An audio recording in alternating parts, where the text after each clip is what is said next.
dan bahan.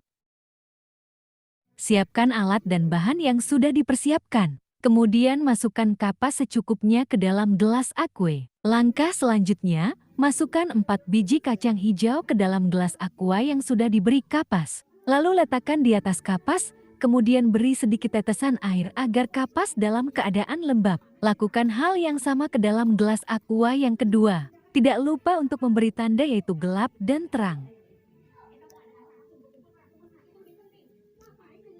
Mari kita lihat hasil pengamatan dalam 7 hari.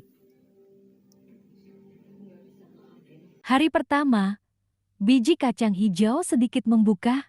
Hari kedua, biji kacang hijau sudah mulai mengeluarkan bakal batangnya. Hari ketiga, semua biji kacang hijau membuka dan mulai bertumbuh baik gelap maupun terang. Hari keempat, pertumbuhan sangat pesat. Batang bertumbuh ke atas, hingga ukuran melewati gelas aqua baik gelap maupun terang. Hari kelima, batang bertambah tingginya dari hari keempat, baik terang maupun gelap. Hari keenam semakin bertumbuh pesat, yaitu batang bertambah ukuran tingginya baik gelap maupun terang. Hari ketujuh, hasil akhir pertumbuhan sangat pesat, yaitu tumbuh tinggi batang ke samping, baik gelap maupun terang. Kesimpulan N. Biji kacang hijau yang gelap maupun terang sama-sama bertumbuh. Terlihat perbedaan yaitu pada hari terakhir, biji kacang hijau yang terang tumbuh lebih tinggi dan daun pada bagian yang terang lebih berwarna hijau dibandingkan yang gelap. Selanjutnya adalah penanaman jagung. Bahan dan alat yang dibutuhkan adalah 2 gelas plastik, kapas, biji jagung, dan air. Jangan lupa beri label pada gelas tersebut. Langkah yang pertama adalah masukkan kapas ke dalam gelas plastik.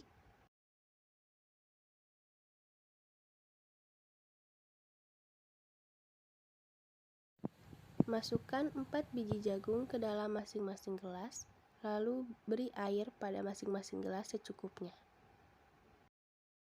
Pada hari pertama, biji jagung di ruang gelap maupun ruang terang sama-sama belum tumbuh apa-apa. Pada hari kedua, biji jagung yang ditaruh di tempat gelap sudah mulai muncul tunas.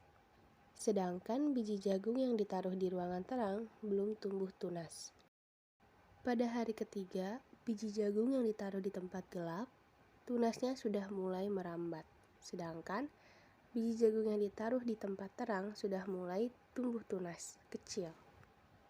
Pada hari keempat, biji jagung yang ditaruh di ruangan gelap, tunasnya sudah tumbuh lebih besar dari hari sebelumnya. Sedangkan biji jagung yang ditaruh di ruangan terang belum terlihat ada perubahan. Di hari kelima, tunas pada biji jagung yang ditaruh di ruangan gelap semakin tinggi atau semakin panjang. Dan pada biji jagung yang ditaruh di ruangan terang sudah mulai tumbuh tunas baru. Di hari ke-6, tunas pada biji jagung yang ditanam di ruangan gelap sudah mulai tumbuh daun. Dan biji jagung yang ditaruh di ruangan terang belum ada perubahan dari hari sebelumnya. Di hari ke-7, pada biji jagung yang ditaruh di ruangan gelap sudah mulai tumbuh daun yang bercabang. Dan pada biji jagung yang ditaruh di ruangan terang, sedikit demi sedikit tunasnya bertumbuh. Jadi, kesimpulan yang dapat saya ambil adalah pertumbuhan pada biji jagung yang ditaruh di ruangan gelap itu lebih cepat daripada biji jagung yang ditaruh di ruangan terang.